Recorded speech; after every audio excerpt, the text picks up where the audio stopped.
Well, good evening, everyone. As the founding director of the Insiders Outsiders project, it's my very great pleasure to welcome you to what promises to be a very special and fascinating event. For those of you who don't already know, Insiders Outsiders was, well, it started off life as a year-long nationwide festival dedicated to celebrating the huge and pervasive and really quite extraordinary contribution of refugees from Nazi-dominated Europe to this country's culture. And then came COVID, and I suppose, dare I say it, there was one unexpected advantage in that I was prompted, as it were, to go online, and there has been since March 2020 an ongoing program of online events on subjects broadly related to the theme of the festival, which has allowed me to branch out in new directions, to explore things that hadn't been explored in the festival itself. It's actually been a wonderful experience to see so much interest, ongoing interest in new research, new books, marking anniversaries in the case of this particular event, but also to pay tribute tonight to somebody who I've long been fascinated by, although I am myself an art historian, not a dance historian. It's also a reminder, and I mustn't go on too long, that of course not all the refugees were of Jewish birth, if I can put it that way. And Sigurd Leeder is a very good example of somebody who was profoundly anti-fascist and went out of his way to work on behalf of his Jewish colleagues. And I'm sure we'll be hearing more about that today.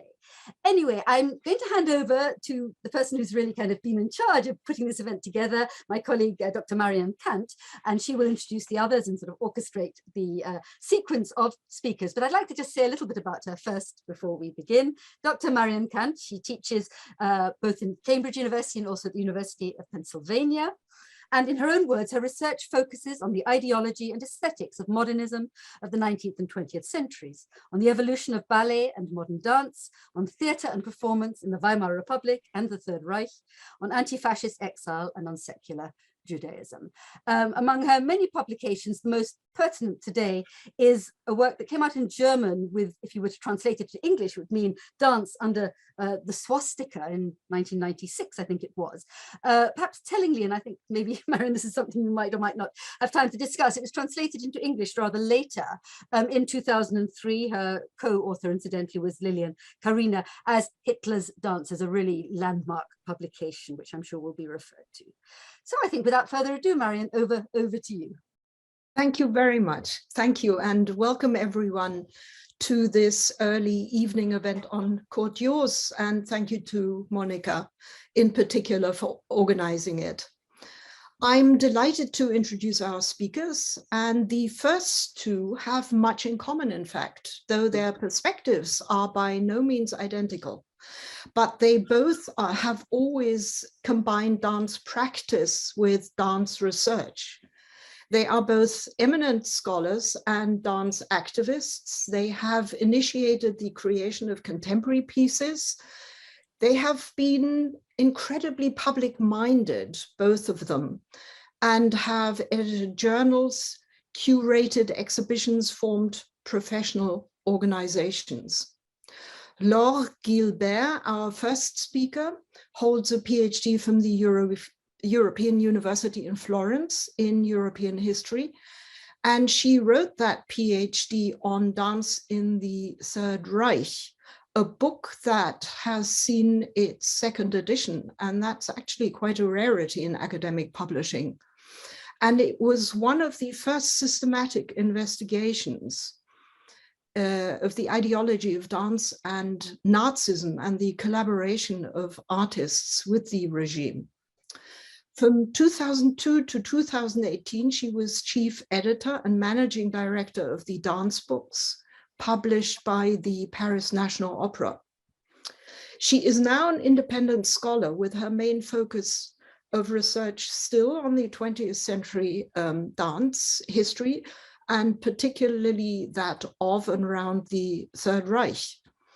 She is working on her second major project, and major is probably an underestimation, in which she follows the exodus of the avant-garde from Nazi Germany and the occupied territories, the exile networks in and of dance from the 1930s to the post-World War II period. That means she is tracing roughly 400 artists that were expelled from and dispersed across several continents. as well as their aesthetic strategies of survival. And among these is, of course, Kurt Jooss with his ensemble. In particular, she is at the moment researching one of the most distressing aspects of the Nazi regime, the lives of the artists, dancers, choreographers, performers who were taken to concentration camps and often did not survive, but were murdered. She has held many research fellowships during the last year. She worked at the Holocaust Museum in Washington, for instance. And I can't possibly name all the publications, but she contributed to the Dictionary of the German-speaking Emigration, 1933 to 1945, an absolutely standard work now. Or her latest essays were written for the Handbook on Dance and Memory and the Handbook of Jewishness and Dance, where she wrote on the micro-gestures of survival. Our second speaker is Patricia Stöckermann, who studied dance pedagogy and then musicology and theater history at Hamburg University. For many years, she edited journals such as Tanzdrama, Ballet International, or Dance Journal. She was an academic teacher at the Folkwang School in Essen in the 1990s, and that's the institution that Kurt Jooss so profoundly shaped for so many years. She has curated some of the most important exhibitions on dance, such as the path-breaking 1993 exhibition from Expressionist dance to the Olympic Festival in the Academy of Arts in Berlin, together with her colleague Hedwig Müller, who, by the way, was also the biographer of Mary Wiegmann. They published a catalogue that today belongs again to standard reading on the history of dance during the Nazi regime, and kicked off a new wave of research on the relationship between the arts and the politics of Nazism. She was a dramaturg for many, many years, 20 years at the theaters in Bremen and Oldenburg. And for nearly 10 years, she worked with Mauro Di Candia and at the theater in Osnabrück, where she initiated the reconstructions of works by Mary Wiegmann. And most importantly for us, tonight she wrote a biography on Kurt Jooss. Our third speaker is Julia Scheiber-Beuth, daughter of the Hungarian composer Matthias Scheiber, who emigrated to the UK in 1935, and the dancer Lilla Bauer, and she's going to talk about her mother later. She was a lawyer and is now chair of the Matthias Scheiber Trust and chair of the Cambridge Szeged Society that promotes and develops cultural relations between the cities. She will speak about Lilla Bauer, who was her mother, but also a principal dancer in the Jooss company. Then formed her own company and emigrated to the UK in 1938 and eventually became a teacher of modern dance at Goldsmiths College in London. Now, those are our speakers, but I'd also like to welcome Lucy Conrad, the granddaughter of Kurt Jooss. Among other things, she studied dance history and theory. She will add some remarks from her very personal perspective. And actually, Lucy mentioned that her parents, her mother, the younger daughter of Kurt Jooss, might be in the audience. I haven't seen who's in the audience, so I hope that is the case. So I hope we'll have a lively and interesting discussion, and I'd like to invite Laura to begin, please. Good evening, everybody. Thank you very much to invite me. So I will present my own tribute to Kurt Jooss. From the beginning of the Hitlerian Reich to the post-war years, the choreographer Kurt Jooss and his dance company were in exile for almost 15 years. They arrived in 1934 in England with a new international prestige gained shortly before at the Paris Concours des Archives Internationales de la Danse. They experienced an intense and fruitful period during the 30s, but the war years brought their shares of ruptures. The so-called other cultural Germany that they embodied with a rare endurance, intertwined dramatic struggles for survival with an unshakable creative spirit. However, the dance company had to disband in 1947. After his remigration to Germany in 1949, Jooss and his ambitious dance theater went into oblivion in England. In this presentation, I would like to retrace this odyssey with a focus on certain pivotal moments in order to shed light on the apparent paradox of a successful exile company and its demise. Shortly after his spectacular collective escape from Germany, Jooss was greeted backstage in London by the philanthropists Leonard and Dorothy Elmhirst during the international tour of his dance company. The millionaire American-British couple invited the group and the dance department of the Folkwang School of Essen to join them at Dartington Hall in Devon countryside. They had acquired this estate in 1925 and dedicated it to artistic, educational, and agricultural reforms in the spirit of the Indian artist Tagore and friend of Leonard. At a time when culture and arts were not yet supported by the state, the cosmopolitan couple played a driving role. Before hosting refugees from Germany, the Elmhirst were already involved in welcoming international artists such as Margaret Barr, Uday Shankar, or Mikhail Chekhov. They saw in particular in dance and theater a promise for a new trend in modern arts. In this idyllic environment, the Jooss people benefited from unusual privileged working and living conditions, which placed them far beyond the average declassified living standards of refugees in England. The renamed Ballets Jooss and Sigurd Leeder dance school found a new heaven that was, of course, not without counterpart. Monica, can you please send the next picture? With pleasure. In response to the financial investment of the Elmhirst, Jooss was responsible for bringing a balanced income. As a result, the school initiated yearly international summer schools, and the dance company was on continuous European and American tours, while contributing with new dance pieces to the Devon cultural life. You can send the next image also. These challenges resulted in a complex organization, but they also boosted creative processes.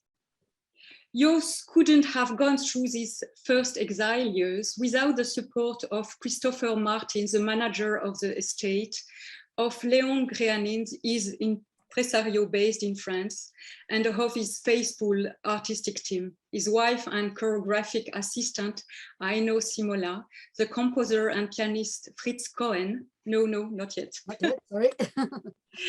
The stage designer and painter Hein Eichroth, the pedagogue Sigurd Leeder, and all the dancers. Apart from the other refugees based at Dartington Hall, the Jooss diaspora did not seem to have been involved in a larger exile networks.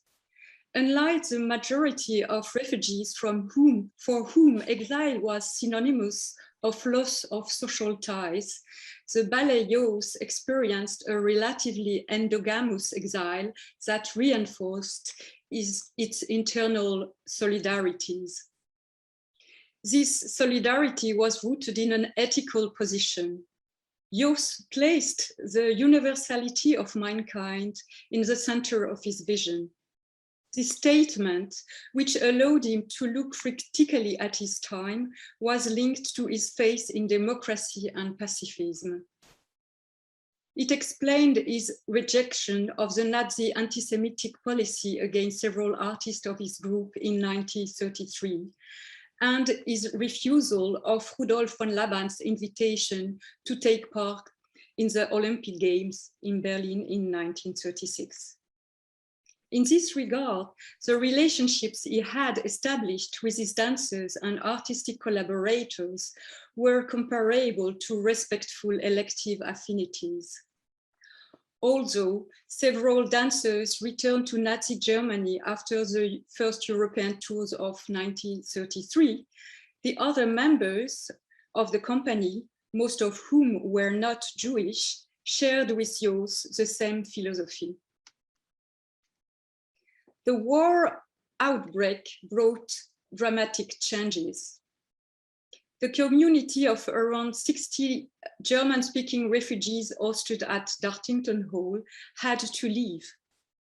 The estate became soon a home for children evacuated from cities in danger of being bombed, and then a place for soldiers. The dance school closed and the pupils were squattered. 25 members of the Ballets Jooss were then on tour in the United States and were compelled to stay on the American continent for the next 2 years. The few male members of the company who had not yet joined the American tour met the same fate as the more than 25,000 foreigners interned as enemy aliens at the beginning of the war. Sigurd Jooss and the head of the school, Sigurd Leeder, were deported in May 1940 to Liverpool and then to the Isle of Man.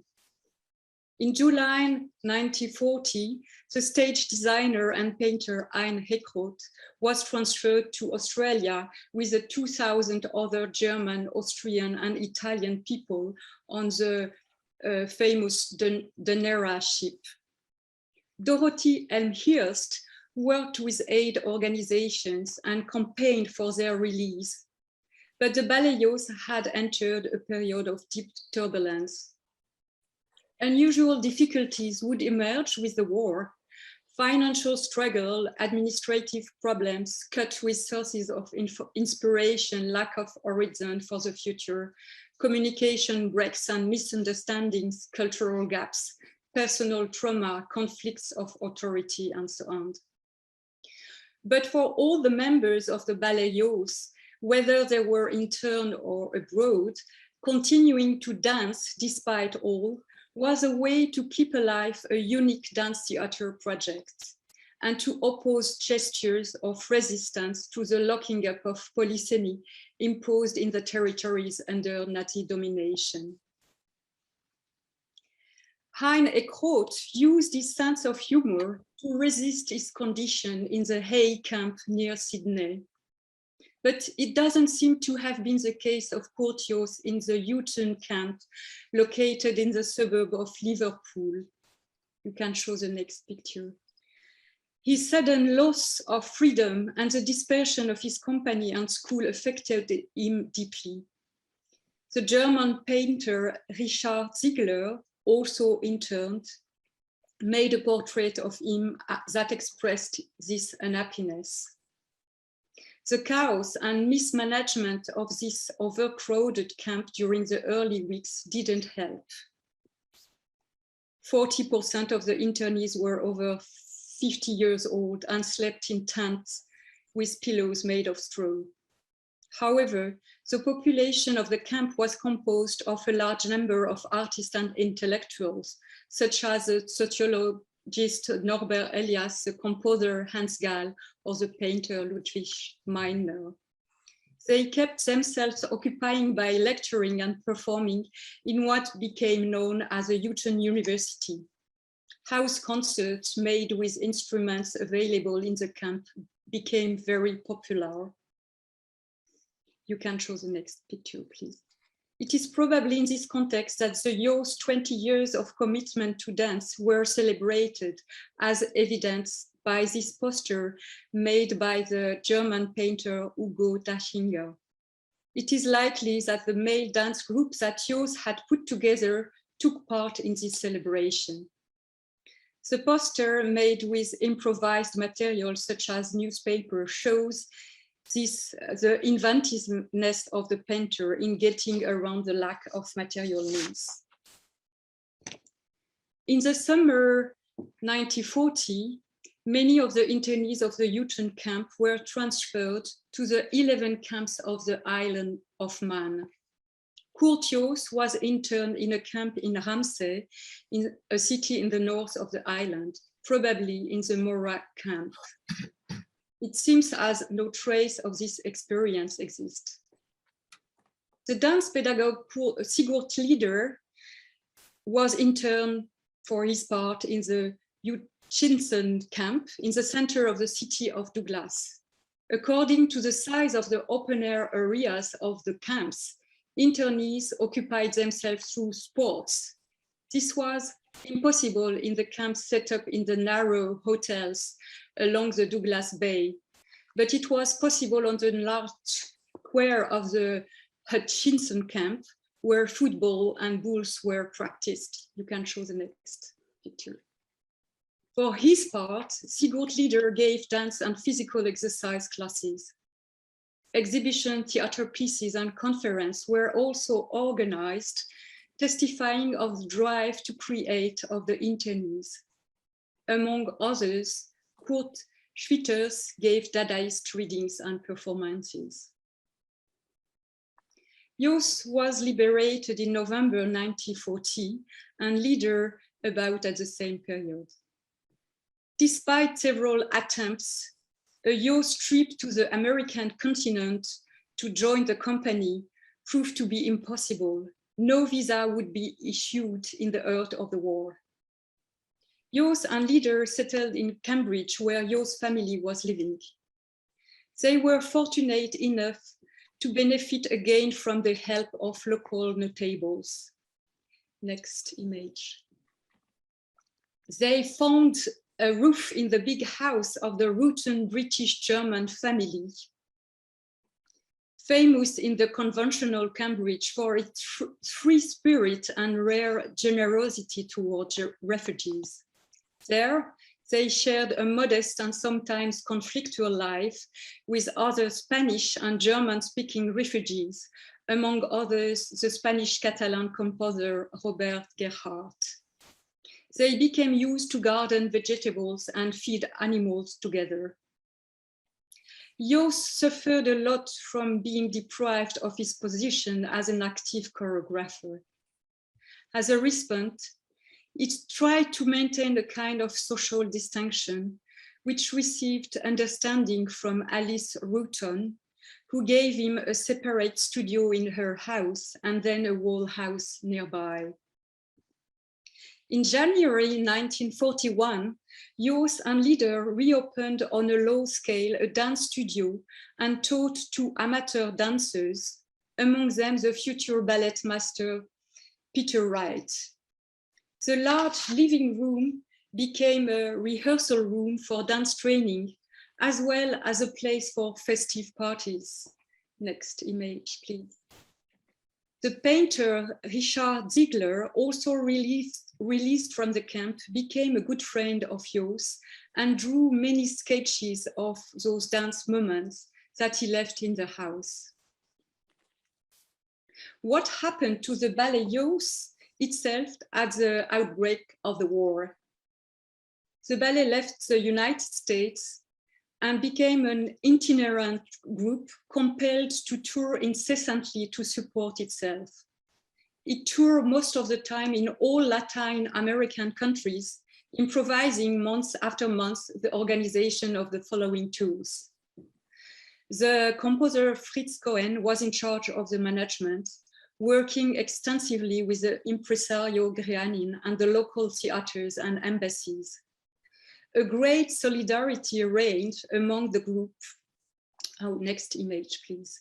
Despite the long travels by bus and train in difficult geographic and climatic conditions.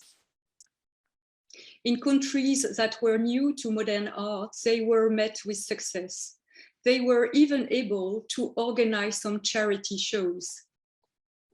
But in this constantly changing reality, new problems arose. Granian retired from his role, putting Fritz Cohen in a difficult situation.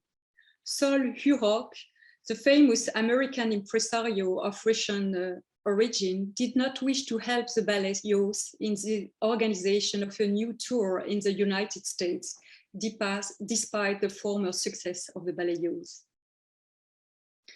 The relationship between Cohen and Jooss deteriorated as well. Cohen had the feeling that Jooss did not understand the difficulties of the dance group in Latin America and stayed too much above the fray. Jooss was very upset with Cohen's plans to renew the repertoire in partnership with the American choreographer Agnès Demille. As a result, the artist began to think about another future. 12 members of the ballet returned to England to join Jooss, but others did not. 3 dancers, Ernst Uthoff, Rudolf Pesch, and Lola Botka, settled in Santiago de Chile and established a dance school of contemporary dance and later a company. Fritz Cohen, so next image, please. Fritz Cohen and his wife, the soloist Elsa Kahl, stayed in the States and became teachers at the Black Mountain College in North Carolina and later at the Juilliard School of Music in New York. Cohen also resumed his career as opera director and played a leading role in disseminating modern music in America. At the return of part of the ballet to England, Jooss was able to restart his work. Soon, the Ballets Jooss toured in all British provinces on behalf of the home front policy of the new Council of the Encouragement of Music and the Art, the SEMA. He also gave performances at the Art Theatre in Cambridge. During this new start, Jooss was supported by the economist John Maynard Keynes, chairman of the SEMA, and involved in the Arts Theatre. Fan of dance and opera and married to Lydia Lopokova, a former member of the Diaghilev Ballets Russes, Keynes was convinced of the necessity to develop state funding for the arts. After the war, many refugee artists who had been involved in the cultural home front stayed in England and benefited of the state policy of the new established Art Council.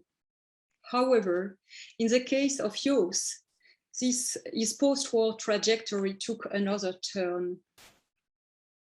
He went on a tour in the ruined Europe with the British Army Entertainment Service and create at his return the piece Weg in Nebel, so Pass in the Fog, a piece on the despair of the ruined Europe. Meanwhile, Keynes had died and the Art Council gave priority to the classical ballet at the reopened Royal Opera House.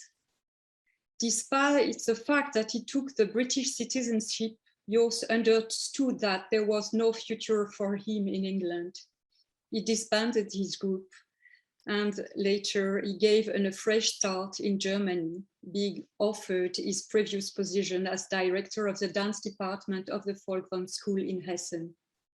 He went through the enduring difficulties of remigration in what had become a foreign heimat and in a country dominated by neoclassic ballet trends. He will, however, relentlessly continue to choreograph and educate several generations of artists, among them Pina Bausch. Except from Sigurd Leeder, who directed a school in London until the 60s, it seems that Jooss' pioneering work has left no direct lineage in England and produced no artistic transfer.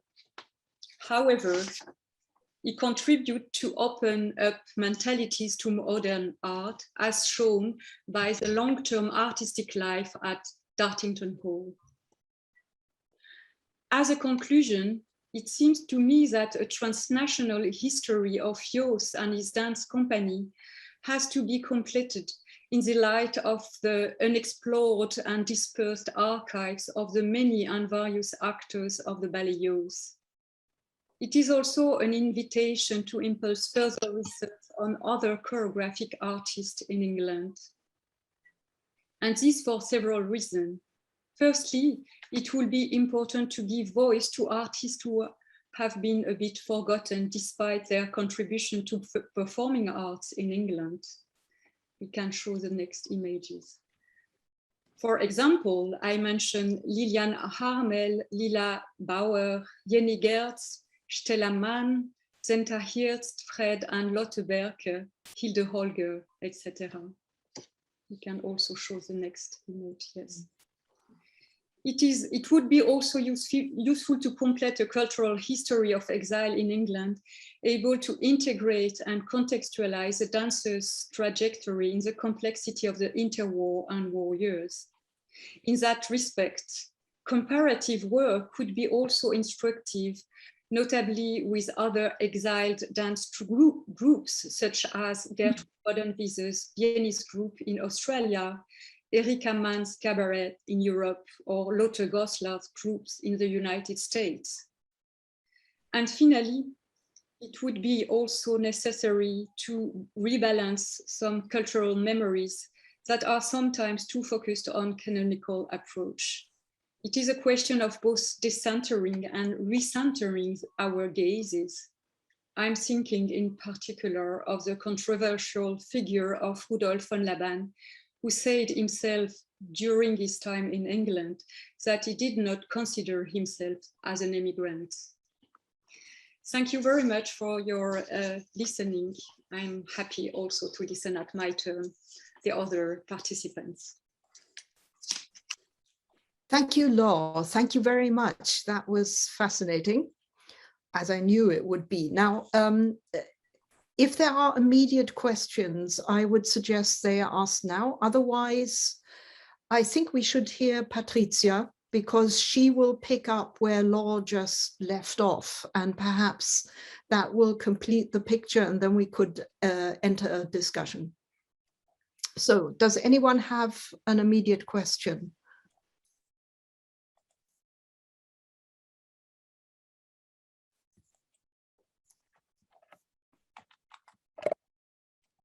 It seems not. So let's ask Patricia, please, to continue. Yeah, thank you, Marion. I will do. There will be some repetitions, because I will start also my path of remigration to Germany by Jooss in 1940. So, but it's good. So, because you, Laure, had another perspective than I have in my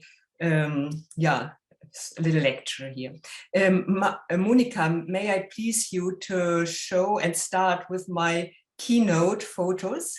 Absolutely. I'm just looking, just give me a minute, because for some reason I couldn't. Here we are. Let's try this one.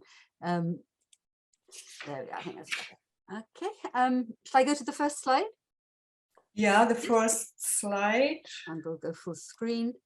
Oh, hold on. Is that that's not the first? No. Hold on, what's going on? I don't. Right. No, it's, wait a second. Give me a minute. I don't see it, honestly. No, Marianne, is it not coming up?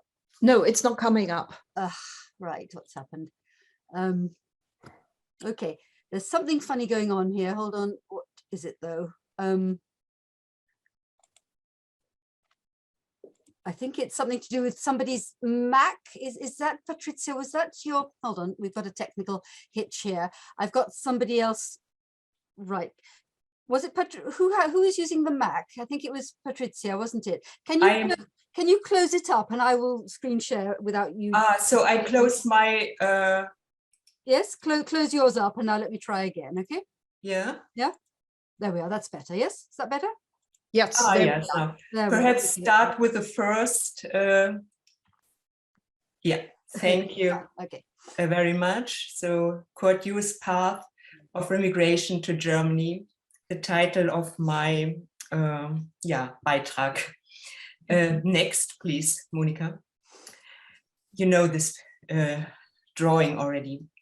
After World War II, Kurt Jooss followed the call of the city of Essen to take back the direction of the Folkwang dance department, which he had co-founded and built up in 1927.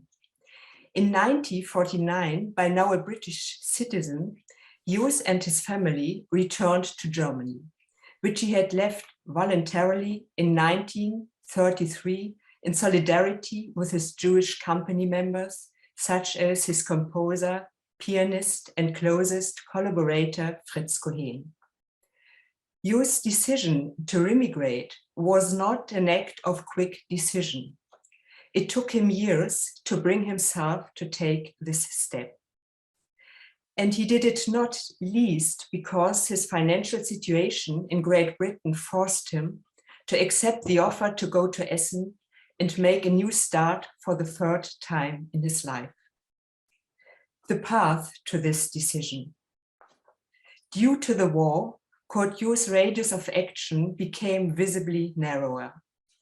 Until then, he had set out on worldwide tours with his company, the Ballets Jooss, from his English exile in Dartington. And with his repertoire, especially with his anti-war ballet, The Green Table, he had written himself into dance history and made an international name for himself. While his name faded more and more in Nazi Germany, he gained international importance and radiance. Next photo. The war in Europe made guest performances abroad, even from England, increasingly impossible. Due to the advance of German troops in the West, in the Netherlands, Belgium, France, the British government was forced in 1940 to declare Dartington a protected area, the place where the Ballets Jooss and the Jooss Leeder School of Dance were based. Jooss, his wife Aino Simula, Sigurd Leeder, who ran the school with Jooss, and many other foreigners were forced to give up their homes there and leave Dartington. Jooss and also Leeder were interned as enemy aliens. We heard it from Law already. Next photo, please. Jooss' family found shelter in London, most recently with the sister of Fritz Cohen. Cohen himself had been on tour for several months with the Ballets Jooss in the US, Canada, and Cuba by then, while Jooss, Aino, and Leeder had decided to stay in Dartington with the school to show solidarity with England by their presence in the fight against the Nazis. The war made the return of the Ballets Jooss to Europe almost hopeless. Grianin, manager of the company in those years, managed to organize a tour of South America at short notice. They lived off the income from the guest performances. The German air raids on London further aggravated the situation in Europe and England. Aino and daughter Anna were able to leave the capital and seek safety in Cambridge. When Jooss and Leeder were released from prison in November 1940 after 6 months of internment, they too came to Cambridge. In their lodgings, the house at Adams Road, we saw it in the photo, they were given the use of the billiard room by the owner of the house, Alice Roughton. There they were able to open the Jooss Leeder Dance Studio in 1941 to earn money by teaching. Teaching dance, of course. This school was far from a training school like the Jooss Leeder School of Dance in Dartington. But there was a war on, and Jooss was fortunate enough to have John Maynard Keynes as not only an important advocate, but also a supporter of his art. Maynard Keynes was not least committed to bringing members of the Ballets Jooss back from America to England. Thus, in 1942, Jooss was able to resume his artistic work in Cambridge with the newly formed Ballets Jooss, supported by Council for the Encouragement of Music and the Arts. After the premiere of Company at the Manor in 1943 at the Arts Theatre in Cambridge, the Ballets Jooss toured their new and old programs almost continuously in England, Scotland, and Ireland. On May 7, 1945, they gave a performance of the Green Table in Derby. One day later, on May 8, from Downing Street came the message, the war in Europe is over. Next photo. The guest performances continued immediately after the war, in England and in Ireland. At the end of 1945, on behalf of the Entertainment's National Service Association, they set off on their tour of the British occupation zone in Germany. As official representatives of Great Britain, Jooss and the dancers wore military uniforms for the first time in their lives. Next photo. They gave performances exclusively for the British troops in occupied Germany. In Lüneburg, Hanover, Münster, Detmold, Hamburg. They were back in Germany for the first time in years and were shocked at the extent of the destruction and the condition of the people. Next photo. In February 1946, they went to Essen to see the city and the Folkwang School again. The Folkwang School had not yet officially reopened. It had had to cease operations in September 1944 due to the war. As the building of the old Folkwang School had also been destroyed, the school found a new home in the old abbey in Essen-Werden. Jooss met former colleagues again, Trude Pohl, who had headed the Folkwang School's dance department since 1935, and Anton Hardörfer, the school's director since 1943. The press was also on hand and asked whether Jooss was not thinking of coming back to Germany. Jooss answered diplomatically, "As strong as the desire is in me to be part of it now that there is a free art in Germany again, I know for sure that it is impossible to leave England. I think that I can do the one and need not leave the other." Next photo. Jooss had settled in England and found a new home there with his family. In Cambridge at Madingley Road, he had bought a house where he had lived with Aino and his daughters Christina and Anna since 1943. For him, returning to Germany would mean giving up everything for a third time and starting all over again. But he did not want to and could not even think of that. With his company, the Ballets Jooss, he went on tour again outside Great Britain in 1946, to Paris, Belgium, the Netherlands, Scandinavia, then Canada, the USA, and New York. Next photo. Everywhere, Jooss was given a warm reception, but the success fell short of what they were used to.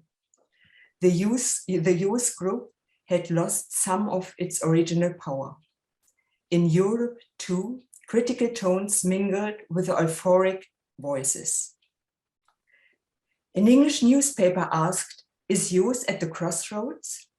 In other words, how should things continue artistically? Jooss didn't have the time to think about it or to take a creative break. He was constantly on tour with his company. Their existence depended on it. But things were not going well financially either. In America, he forfeited funds because of the disloyalty of his agents. And in England, on March 31, 1947, the British Arts Council terminated its cooperation with the Ballets Jooss because the company's activities were not concentrated in Great Britain, but were international. After 15 years of uninterrupted international touring, from 1932 to 47, Jooss disbanded his company. On August 22, 1947, they gave their last performance in Newcastle. A heartbreak, for Jooss, the hardest in his life. He was now without a school, without an ensemble, without any perspective. How were he and his family to live? In 1947, they had been granted British citizenship, which they had applied for in 1940. In 1947, the Folkwang School in Essen celebrated its 20th anniversary. Anton Hardörfer, who had been at the Folkwang School since 1927 and the director since 43, as well as Otto Richter, the department head of the city of Essen, who had helped support the opening of the Folkwang School as early as 1927, wrote to Jooss, they wanted to win him back. After years of being cut off from the rest of the world, they were keen to build the bridge to the outside world again and open Folkwang to new ideas and influences. For the dance department, only Jooss came into question for them. But Jooss, who, as he replied, was wholeheartedly attached to the idea of our old Folkwang work, could not yet bring himself to take the step. After he had received British citizenship, he felt even more connected to and committed to England. But Richter and Hardörfer did not let up. Jooss was pleased that he had not been forgotten, and the hint of a professorship at Folkwang did not fail to have an effect. He remained in contact with Hardörfer and Richter and wrote in 1948, through my experiences, I have acquired the firm belief that a close cooperation between the German and English people would be an unspeakable blessing for both. And at the end of the war, I made an inner oath to myself that I would use my little ounce of work and influence in this direction, and that I would see my art political task in this. This means much more than can be written in a few words. In this respect, too, the Folkwang schools could gradually assume a not unimportant role. The currency reform in 1948 showed that the Folkwang School was crisis-proof. Now it became financially possible to engage Jooss for an initial 3 months from May to July 1949 and to take this as the occasion for a permanent appointment. The appointment was then to be followed as quickly as possible by the appointment as professor by the state government. Jooss was more cautious and wanted his semester in the summer of 1949 to be regarded as entirely non-committal. For Hardörfer and Richter, however, it was clear that the Folkwang School and German dance were in dire need of Jooss, because, as they wrote, German dance art has fallen into a period of stagnation after the period of cheap expediency in the dictatorship. The liberation from this is not a matter of diligence and zeal. It can only come from a creative personality. In the present situation, Jooss is the right man, not only from the dancing point of view. As a present English citizen, he is able to bring the wider view from outside and to establish wider connections, especially to England. End of quote. Next photo, please. Jooss arrived in summer at the beginning of May, in Essen at the beginning of May. After the experiences of the first weeks of his summer course, he must have already made up his mind to return to his old place of work for good and to help rebuild the Folkwang School. For on July 9, 1949, he signed his contract as the future head of the Folkwang Dance Department. He undertook to develop the Folkwang Dance Theater of the city of Essen out of the dance department over the next 2 years. And he had to move his residence to Essen. In October 1949, Jooss' first semester began. Next photo, please. 2 years later, in June 1951, the Folkwang Tanztheater, which was affiliated with the Folkwang Dance Department, celebrated its premiere with the Jooss classics, The Green Table, Big City, and the world premiere of Jooss' Colombinade at the Essen Opera House. The press was enthusiastic. The new beginning seemed successful. The following guest performances in Germany, however, were poorly attended, and the performance conditions were in part catastrophic. Jooss had to realize that people did not know much about his work. Next photo, please.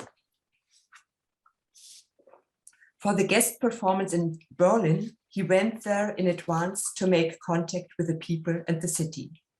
At the Bühnenclub in the West, he gave a talk on the nature and purpose of his work. One reviewer was impressed by the worldly, clever, and very modest man, Kurt Jooss. Audience reactions to the two Folkwang dance theater programs shown were reserved at first, then more enthusiastic. But the critics were ambivalent. The performances in Berlin were also poorly attended. Aino and Jooss also sensed a hostile atmosphere everywhere. They were disappointed and depressed, even if the critics did not deny Jooss' ability. The new 1952 program with the pieces Path in the Fog and The Night Train was enthusiastically reviewed by the German press and especially by the Dutch press. The city of Essen, however, had decided to stop the annual subsidies for the company on March 31, 1953. This news reached Jooss and the company shortly before they were to leave for a guest performance tour of Great Britain. The fact that the city dropped the dance theater caused consternation throughout the region. But despite many proposals and offers of support to keep it going, the city of Essen did not relent. Jooss still carried out the tour of Great Britain and Ireland. On May 16, 1953, he gave his last performance in Dublin with the Folkwang Dance Theatre. The bridge of a new understanding that Jooss wanted to help build as a cultural ambassador between Germany and England after the war did not materialize. Jooss first had to succeed in regaining a foothold in Germany. Next photo, please. He did not really succeed, I think. He remained an outsider in the young Federal Republic of Germany and had to cope with many professional defeats. And yet it was only thanks to Jooss that the Folkwang dance department was able to return to the international level in the first decades after the Second World War. Next photo. He brought the dance world to Essen, to the Folkwang school, whose training spectrum he constantly rethought and expanded. It is thanks to him that Folkwang regained its international reputation. And thanks to Jooss' support as a person, artist, teacher, Folkwang students such as Pina Bausch or Reinhold Hoffmann were able to develop their potential and break new ground in dance theater themselves. Next photo. Jooss and his work, however, were ultimately denied recognition in Germany, and his name largely disappeared behind the Folkwang institution. Next photo. Thank you for your attention. Thank you very much. Thank you very much indeed. These were two really interesting contributions with quite a number of crossovers and slight disagreements. And before I ask Julia to continue from a very personal point of view, I'd like to ask Laure and Patricia, what's left of Jooss today? Because you both talked about depression, about failure, about hope and hopelessness, and about not succeeding in the end. Patricia, you asked whether Jooss lost his power, his creative power. And I don't know how you would answer that. And Laure, I wonder whether Jooss is representative of exile as such in hope and hopelessness, and then perhaps hope again.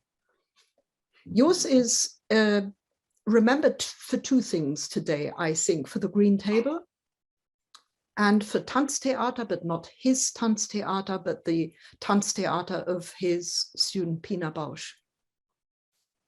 Mm. And I wonder whether that captures this in-between situation out of which he never really got. So Laura and Patricia, could you just very briefly perhaps answer? Yeah, a lot of questions in one. I think you are right. What we know about Jooss is his Green Table, and it's his dance theater now, yeah, by Pina Bausch. So, and I think not many people know that Jooss was Pina Bausch's teacher. So that's what we know about Jooss is his Green Table. And but when you go deeper, he left the Volkwang school. It was his idea, and he had so many ideas to go on with his Ausbildung, with his teaching system, but he never succeeded in it, because I think for his time and for the people after the Second World War in Essen, he was too far from what he was asking for.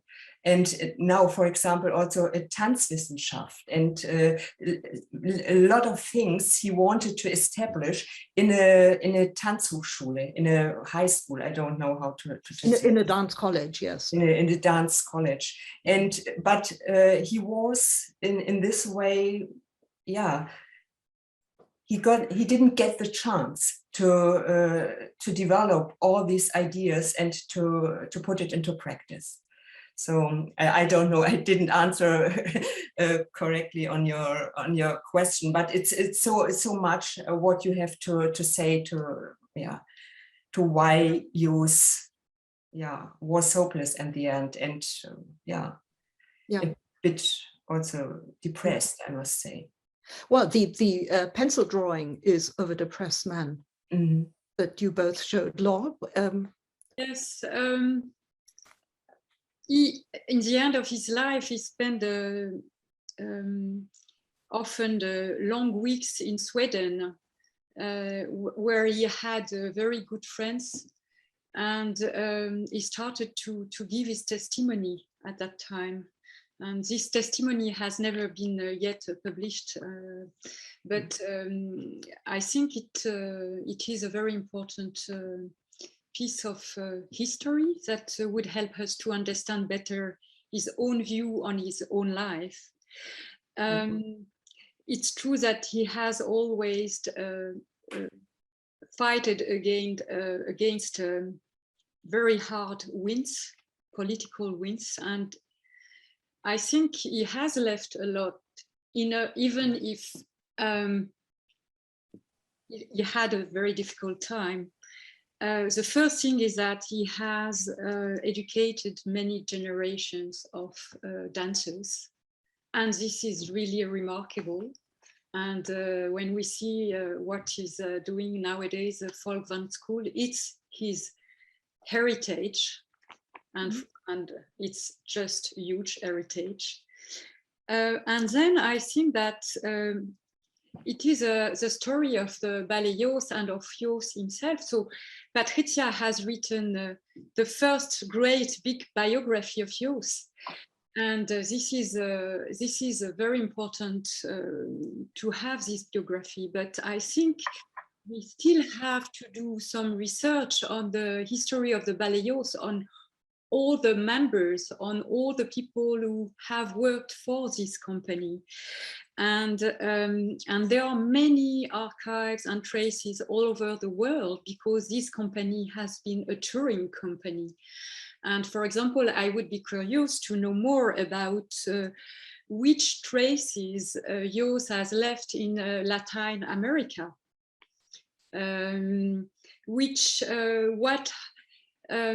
We know, for example, so on another level, we know that Birgit Kullberg has been very deeply influenced by Jooss, as she was a pupil at Dartington Hall in the 30s, and in a way, she has continued something from Jooss' philosophy. So I think we have not yet finished to understand what Jooss has left to us, but I know, for having worked in many archives, notably in America, that the material traces of this incredible adventure of the Jooss ballet are very interesting to study, and it has to be done in the future. So I would not be so disparate. No, what you say is right, Laura. He left a lot of traces and a big heritage. But it's never, when you come to Germany, I don't know how it is in France, you never connotated with Jooss as a person. And I think that's what make me feel a bit, sad, because he left so much. He's such a not honest person, or bescheiden person. Modest person, yeah. And his name disappeared behind all the people. Of course, he taught Pina Bausch, but when did Pina Bausch talk about Jooss as her teacher? Or Thomas Thorau, she wrote in the chat that there is Jean Sebron and Lucas Hoving. Of course, Jooss gave all the input to them, but of course Jean Sebron, he talked about him, but you don't know it, and that's why I also started to write and do the research in the 90s about Kurt Jooss. I taught at the Folkwang School, and in Germany, nobody knew who Kurt Jooss is. The South American students who came to Folkwang by Pina Bausch pieces because she taught there, they knew, because in the Goethe Institutes, they saw the material, they saw the green table. But even the German students in Folkwang didn't know this piece, because so that's so you are totally right, and I agree. But what I meant is that what I tried to explain. I understand, but what you explain is typical for the history of exile, that of course exile people have been forgotten in Europe and under Nazi domination, and they are better remembered in the places, in the countries where they have been hosted, as in the diasporic countries. Mm. So, and we are still in the history of dance in this kind of split between different cultural memories. So erased cultural memory in former Nazi Europe, and cultural memory which is not complete also in the hosting countries. So we have still to rebalance this work of this research with those traces from different places. And in this sense, I think we still have to continue to discover and rediscover the heritage of Jooss, and not only the social cultural history of the exile itself, but also the artistic history of his work, of his works of art and his great pieces. And it's true that the Green Table is nowadays has become a kind of lieu de mémoire, a place of memory, but it's a wonderful piece, absolutely. But it's, in a way, it has masked other realities, other works that are very valuable. And this is, I think, our duty to shed light on this larger heritage. Thank you, Laura and Patricia. Marion, if you like, I could say a few words from a family perspective, if that absolutely is of interest. Yes, And then we'll ask Julia to add that what both Laure and Patricia say, that personal dispersed knowledge that perhaps can help to complete more, and to the picture of Court Jooss. Yes, Lucy, please. I have not much to add, but it might just be interesting to hear from a family perspective when you think about what is left of him, and or how it, you know, what there was so much that he wanted to share, so much that he wanted to give. He was and from what I sort of gather from how my family used to talk about him, I think his life was very much marked by a struggle on so many levels. And I think certainly the fate of being a refugee, I think, will have played a huge part, because in a way I think he was on a journey that got cut, and under circumstances a lot, I think, of, you know, he had so many missions. So he was in his early life developing all the new all the new dance techniques from Laban, so on a sort of scientific level, then on a pedagogical level, and then obviously also on an artistic level, and the eternal struggle to be allowed to have a company to create as well as to teach. And I think that may also be something that was just he had too many causes that were so important to him, that maybe that is also why that he may not have made as strong a mark as somebody who might have only focused on one singular thing.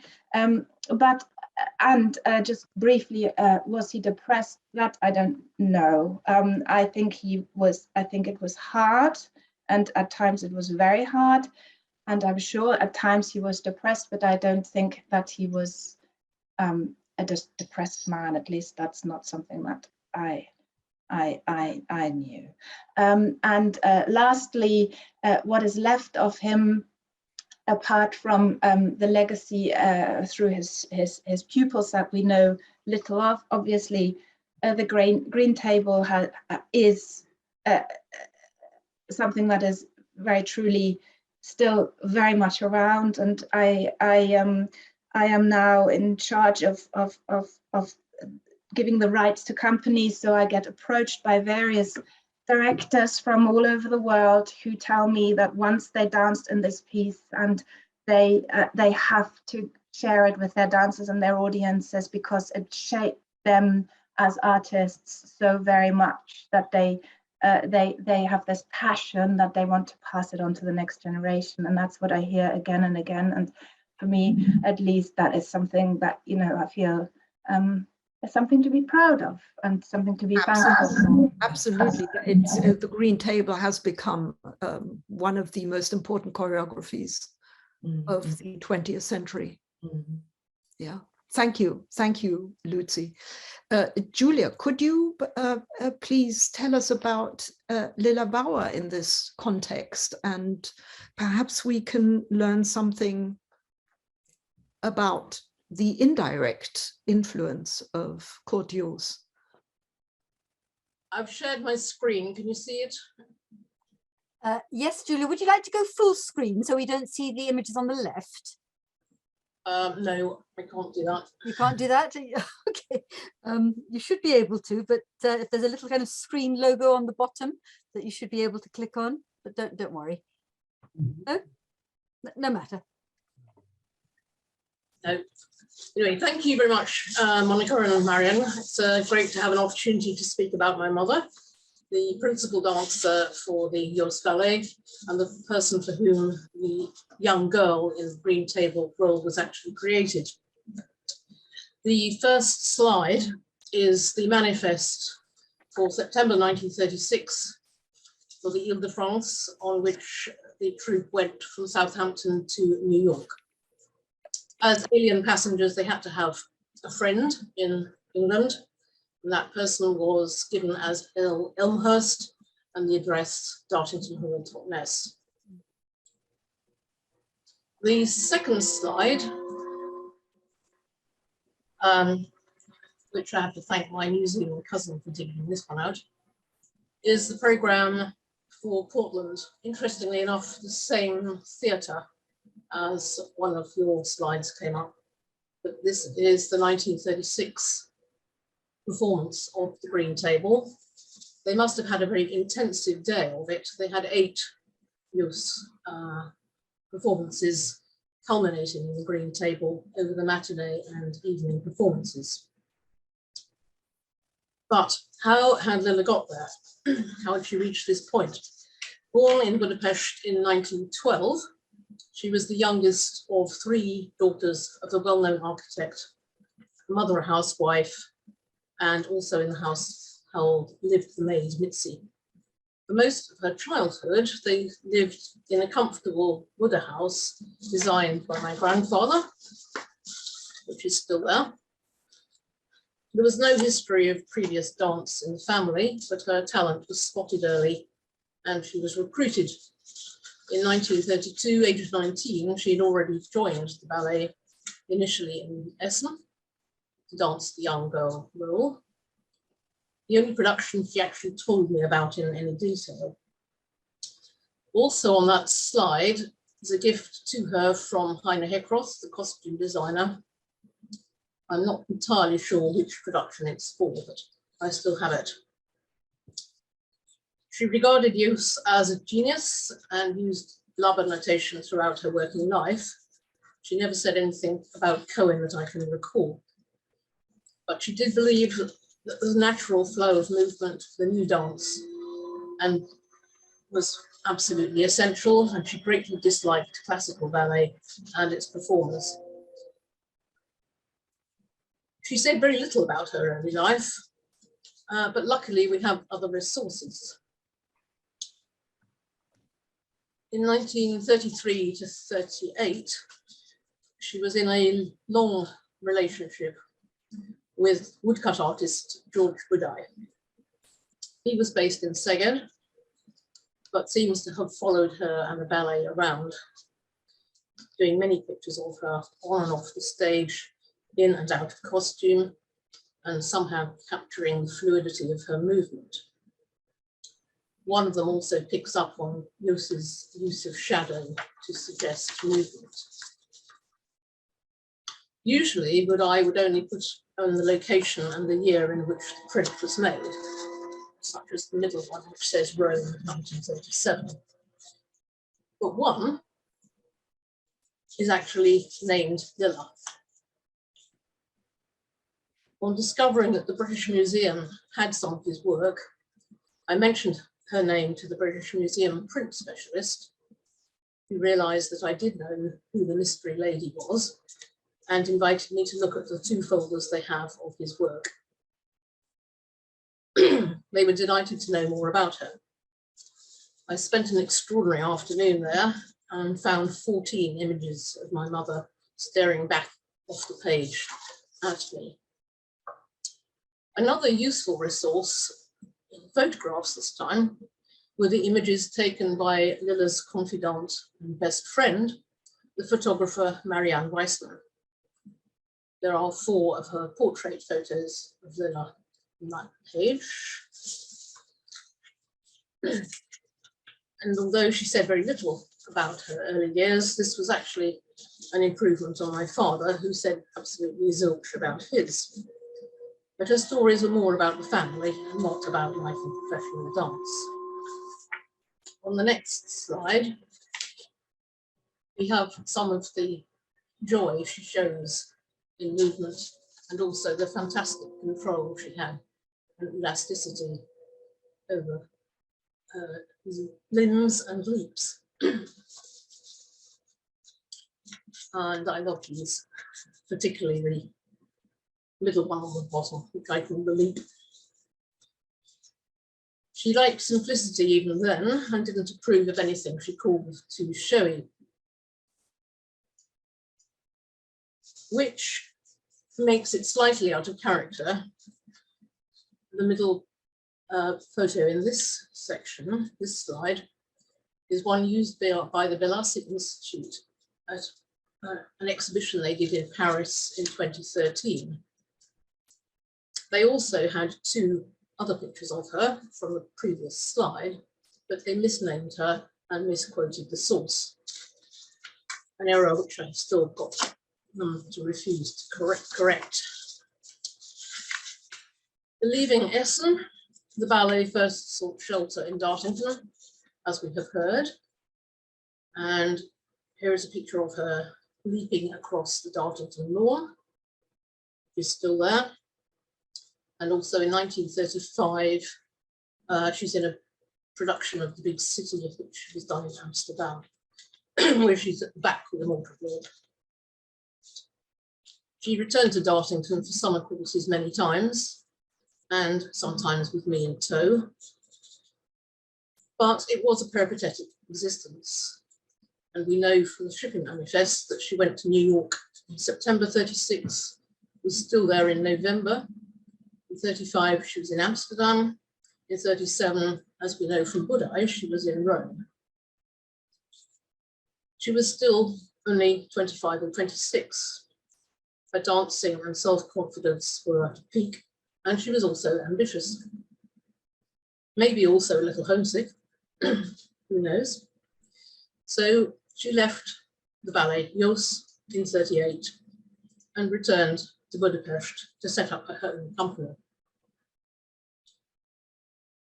after the visit to Rome. The Hungarian press were ecstatic about the beautiful, intelligent dancer who lived up to all that her reputation and artistic interpretation had indicated. And this is a page from the Arts magazine. And I think the only picture I have of her with her parents. Her last production and performance was of Imre Madach's Tragedy of Man, which took place in the open-air theatre in Domtear in Szeged,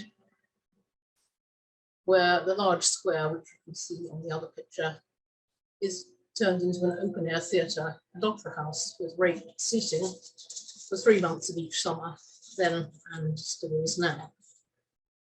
Budai was there as well. It was his home city.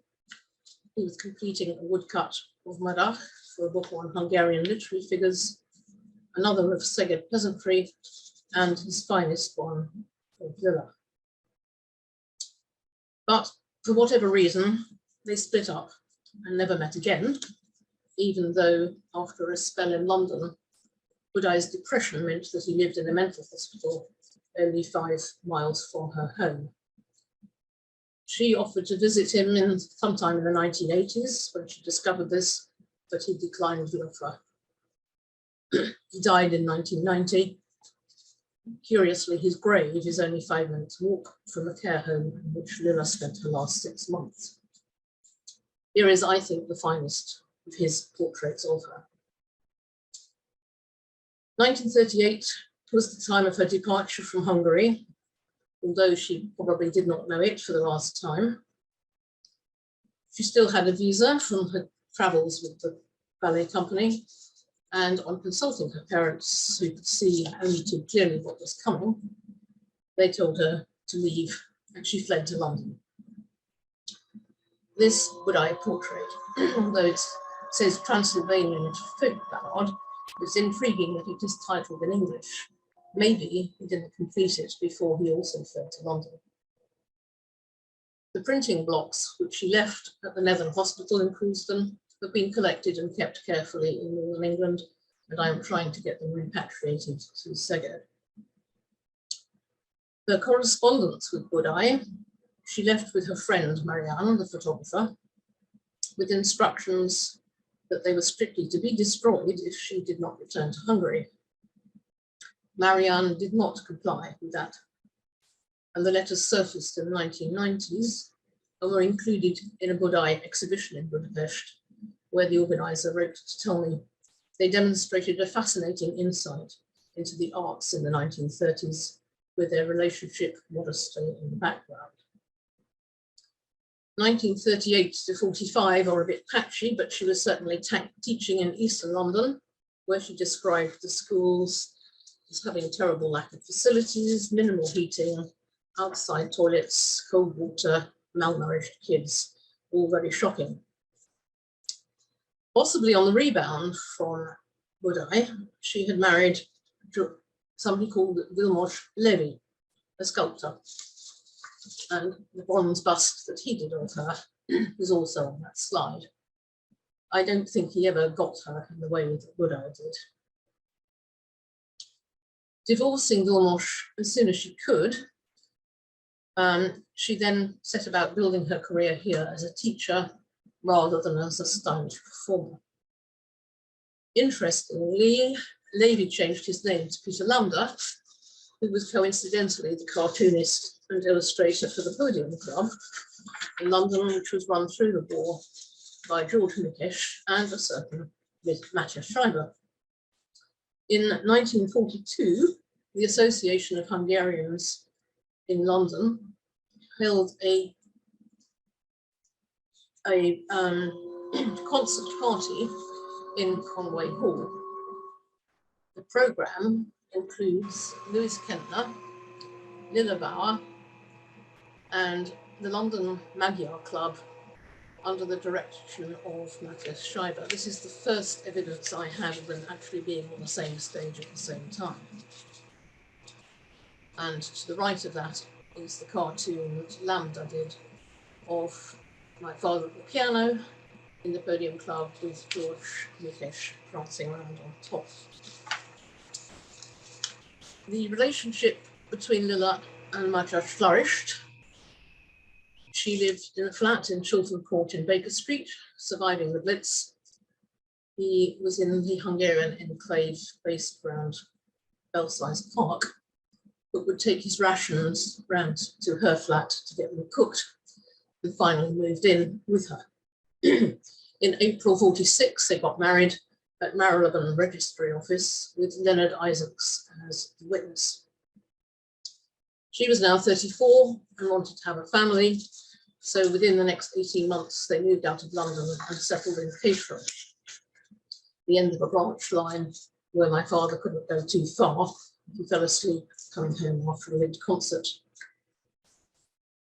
We were visited there by Kodai, his tutor, and in 1953, we moved to a much larger house with a huge garden where we grew our own fruit and vegetables, and where he did most of his teaching and composing.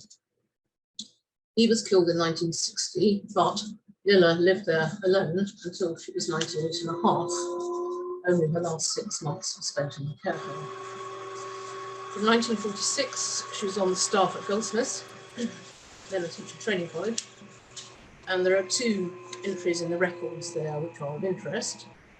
22nd of April 1947, the warden reported that for the past 2 sessions, an experimental course in modern dance, formerly known as Central European dance, additional to the ordinary courses in physical training, had been conducted under the part-time lecturer, Miss Lilla Bauer. This had been successful, and with the approval of the ministry, it was intended to move to a full-time lectureship for her with 3 years of study, and the salary, princely salary, was £390 per annum, with a London allowance of £36. She went part-time when I was very young, but subverted her career during my father's lifetime. Suddenly, after his death, she had to dust it off again. And so we get the appointment of Miss Lilla Bauer, brackets Mrs. Schreiber, present part-time, to be a full-time lecturer from the 1st of September 1961. Miss Bauer has been a part-time lecturer. She was the widow of the late Matthias Schreiber and very well qualified in her special subject, in which she has done distinguished work. The appointment approved. She was very rarely ill and enjoyed longevity, but wear and tear on the joints is not easily escaped, and both hips were replaced over time. I often used to watch her teach at half term, and it was great to see how she got the best from her students, while her own poise and grace never left her. She retired in 1972. She had remained in correspondence contact with Laban for many years, discussing books and projects. One letter I recall from 1952, he was clearly intending to visit her, and they were considering some joint authorship of a book together. Not sure if that ever happened.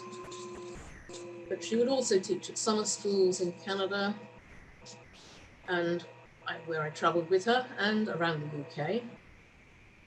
She also examined modern dance in various venues and remained in touch with others in the modern dance world. Of the generation of modern dancers and students from late 40s to early 70s, not many can have got through without being taught or examined by her at some stage. Goldsmiths have an archive of her work, and there is another, the Laban Centre at the University of Surrey, who hold the correspondence between her and Laban and a set of the dance photographs. In 2014, I heard from Sharon Maxwell, who was in charge of the archive at the University of Surrey, who said she'd been able to, quote, use Lilla's materials at teaching sessions to enhance at both BA and MA levels. I'm sure Lilla had no idea that Goodye's portraits of her were in the British Museum, but she would have been pleased that her legacy lived on in other ways. Thank you very much for listening, and if you have any questions, I will try and answer them. Thank you, Julia. I think your mother's career definitely needs to be integrated into the networks of exile, as well as those of dance in Britain. I don't know whether there are any questions from the audience. Just interrupt, Marion, sorry, if Julia wouldn't mind exiting, and then I can spotlight the speakers if there is any further discussion. Yeah, I did see that Claire Lidbury typed. Absolutely, Claire, I don't know whether you would like to chip in. I was going to mention you, but by all means do if you wish. And anybody else? I know we have Tim Rubidge also in the audience, who actually worked with Sigurd Leeder. So I think, on the other hand, it is 7:30, so I will fully understand. Somewhat pressed for time. Still invisible, aren't I? Yes, if I think numbers are beginning to dwindle, there's only so much one can take in. But what a rich and wonderful evening it's been. But Lucy, I don't know whether you'd like to add anything, or as I say, Claire, maybe. Tim, maybe, and indeed anybody else, perhaps, is just to sort of to round things off. Just to say thank you very much to everybody for their wonderful contributions. It's been a fascinating hour and a half. And much more to be found out. I think it's quite clear, isn't it? You know, as ever. What wonderful. I think we probably better stop, hadn't we? It's definitely stuff. I think so. But yes. This was a very, very rich evening. Thank you to all. Absolutely. Let me just end, if I may, by saying a few things to kind of just tie up a few, you know, sort of knots, if you like, and sort of make connections. As I think somebody was saying earlier, it is the connections that are so endlessly fascinating.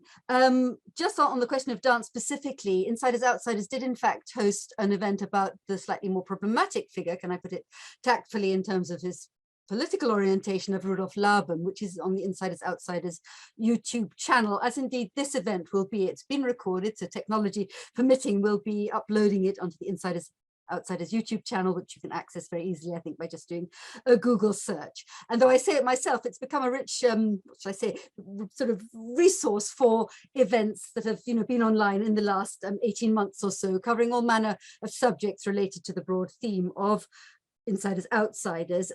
Internment, for example, has been mentioned more than once. The rather morally murky, to say the least, decision of the British government to intern all so-called enemy aliens, mostly on the Isle of Man, in 1940-41, and of course it's been the 80th anniversary. So we've actually got a whole subsection on the YouTube channel called Internment 1940-41, which also includes some discussion also of the Australian experience. Heckroff was mentioned, another fascinating character I would personally love to know much more about, perhaps to dedicate another event to him, but he was on the infamous Dunera, ended up in Hay Camp. It's a whole other interesting story.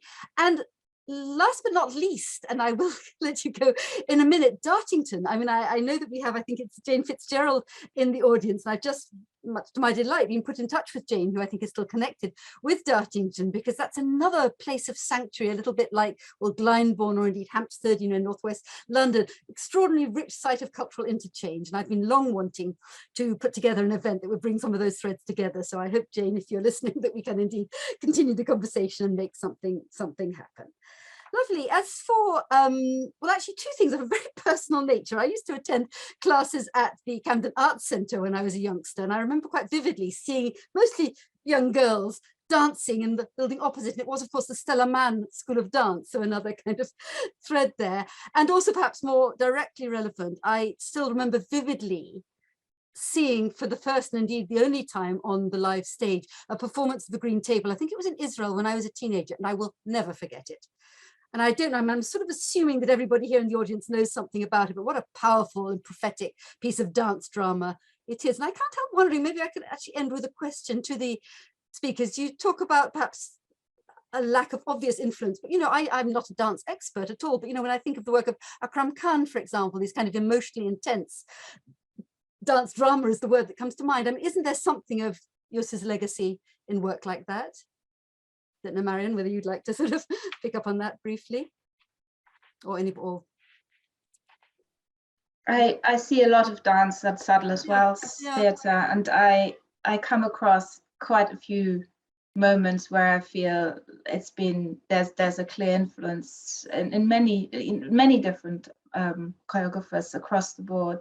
You can definitely see there's at least a certain inspiration from the work.